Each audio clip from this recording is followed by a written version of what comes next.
What's up, everybody? GeauxBurns climbing back upon Mount Soapbox for another rant. As with tradition, as long as I or you have something to rant about. And if you do, and I haven't already done it, check the playlist just in case. You can send your rants my way via the comments section, Twitter, Facebook, email, GeauxBurns@gmail.com.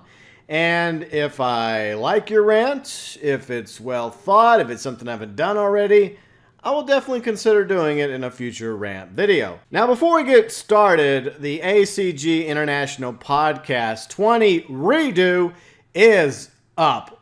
We had technical issues with last weekend's original version of Podcast 20.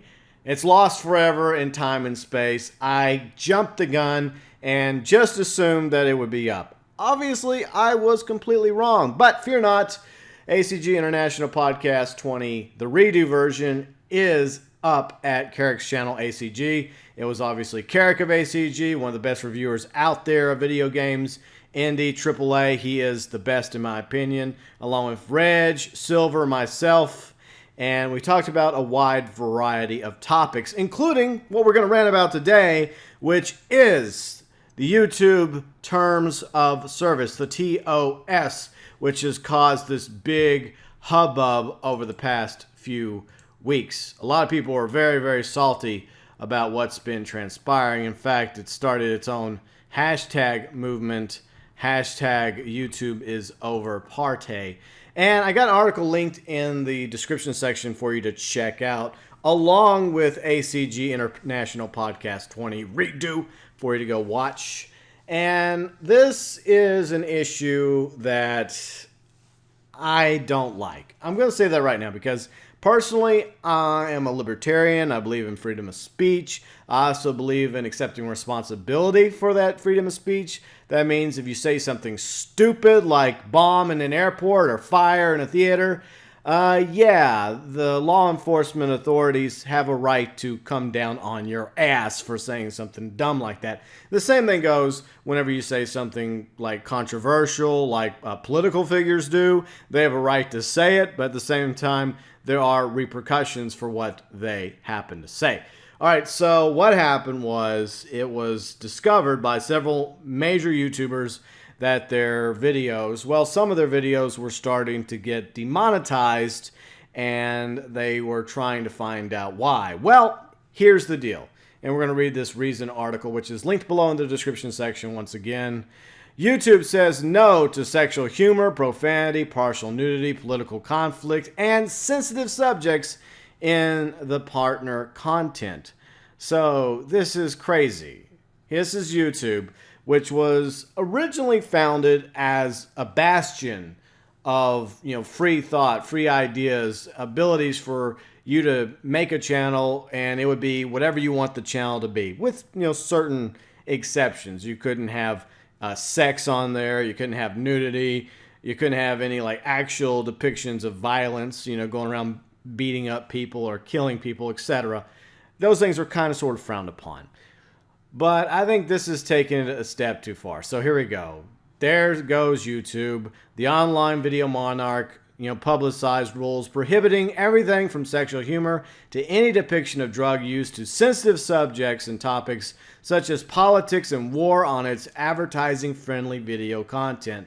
If it's not Christian music videos or beauty vlog or hamster on a piano, or cats. Who doesn't like cats, right? It's probably a no-no under YouTube's newly clarified terms of service for anyone hoping to monetize their channel.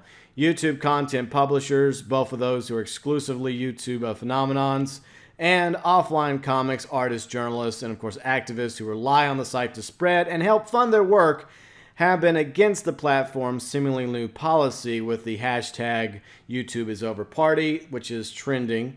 It may not be trending anymore. You know how trends go. They last like 5 seconds. But anyways, it's still a big deal. So here's specifically the list of things that will get a video demonetized. Sexually suggestive content, including partial nudity, sexual humor, violence, including display of serious injury, and events related to violent extremism, inappropriate language, including harassment, profanity, and vulgar language. So no cussing anymore. I can't say shit. I can't say fuck. I can't say colorful metaphors. Promotion of drugs and regulated substances, including selling, use, or abuse of such items. Okay, so yeah, I don't think that's a good idea, promoting drugs. Hey, would you like some heroin? Come on down to GeauxBurns' Heroin Emporium. Actually, I don't really have that. I only got the blue stuff that Heisenberg makes out of New Mexico. Just kidding. But I will tie in that in a moment, that point. Controversial or sensitive subjects and events, including subjects related to war, political conflicts, natural disasters, and tragedies, even if graphic imagery is not shown. So that is where I'm really concerned about the direction YouTube is going with this terms of service. So anyways, YouTube obviously owned by Google now, and they're not a TV network. In other words, like in the States, the TV networks answer to the FCC, and the FCC have, you know, certain standards and practices, certain censorships, which are things that you can do and can't do on TV. Now, it's not as strict as it used to be. So YouTube claims that advertisers don't want to be, you know, put on, you know, videos with quote unquote controversial things, like, for example, political opinions, whether, you know, it's conservative or liberal or libertarian type of YouTube channels. So that's the list, as you can see right there. And my issue here is, okay, so they're claiming that it's because of the advertisers. They want to make YouTube more ad friendly. But let's look at TV shows on these various TV networks that still have advertisers, or adverts as they say in the UK. TV shows can be controversial. They can have violence and profanity, even some sex, or, you know, sexual innuendos, drugs even, like Breaking Bad or South Park, Family Guy, Archer, etc. Yet, I've noticed in between those shows, they have commercials still. They're still making millions of dollars.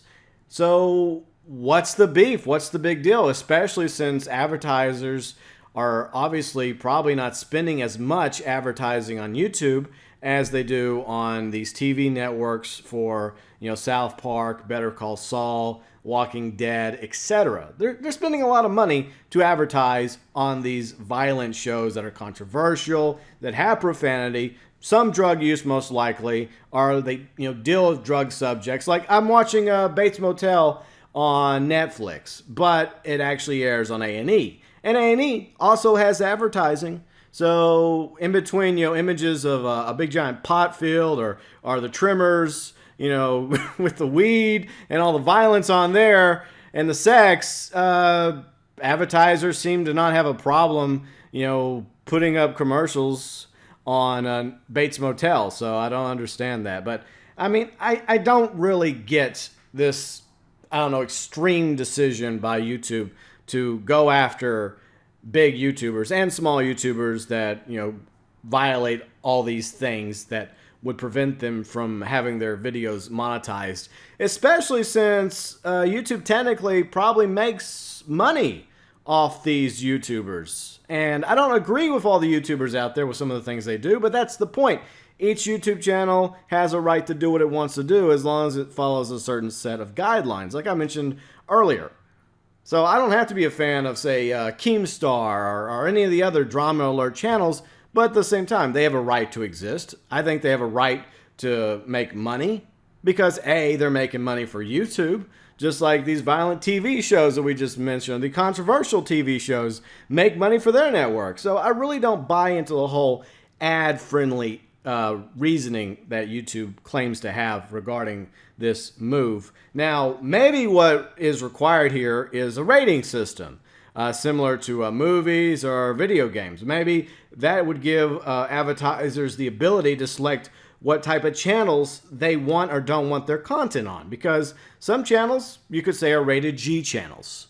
You know, they're a channel that everybody could watch. Some, you know, a little bit milder, rated PG, others PG-13. And then there are those that are obviously kind of rated R. They do a lot of sex talk. They're very controversial. So maybe if there's a rating system regarding that, or perhaps even the ESRB rating for video games in the States, like E for everyone, T for teen, M for mature audiences, and of course, AO for adults only. Maybe there should be a rating system instead on YouTube.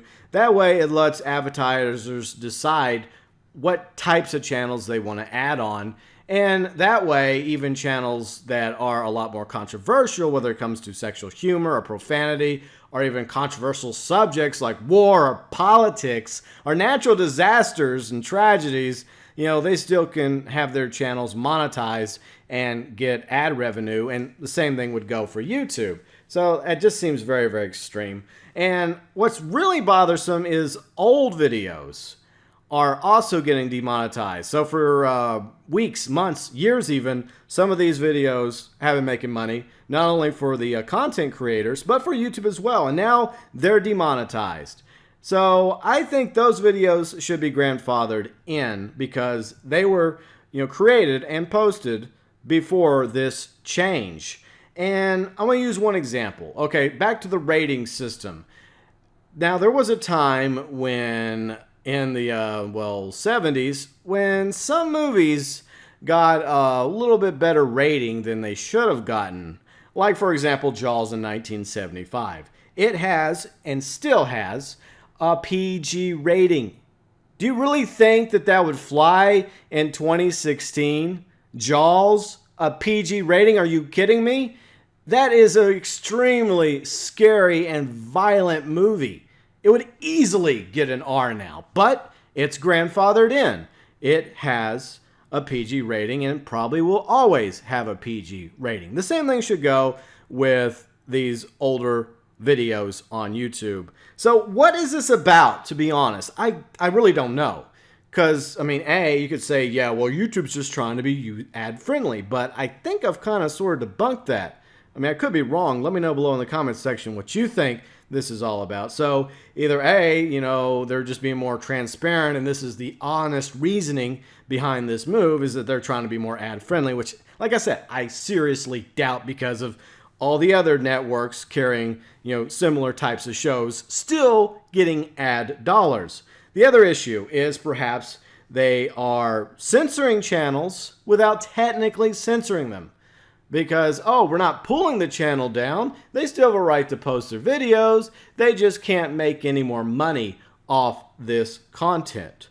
Or perhaps even a more extreme, more malevolent reasoning behind this move is perhaps, just perhaps, YouTube is actually going after certain channels and hitting them where it hurts, in the pocketbook, like the drama channels, alternative political channels, etc. Whatever it comes down to, unfortunately, at this particular time, us content creators have not much choice in the issue. Either you adapt and you change, or you will be severely punished by YouTube. Google controls YouTube, and what they say goes, unfortunately. And I don't like it. And chances are I'm still going to continue to cuss. I'm not going to change who I am just to bow before the YouTube Google gods in the hopes that they don't demonetize my videos and I don't get that, 5 to 20 cents per video that I'm lucky to get. I'm going to continue to do what I do. And hopefully there's been enough, blowback from the hashtag YouTube is over party and so many other larger YouTubers where YouTube and Google will take a step back and realize that maybe they're going a step too far. That's really the only hope that we have when it comes to this issue because, like I was saying, YouTube is where it is. There is really no real competition for YouTube. There's, Dailymotion. There's Amazon with their video service, which that is just something else entirely. They need to do a lot of work before that's even remotely competitive with YouTube. So, unfortunately, we, for better or worse, the content creators, are at the mercy of YouTube until a viable, competitive social media video service comes along to dethrone YouTube.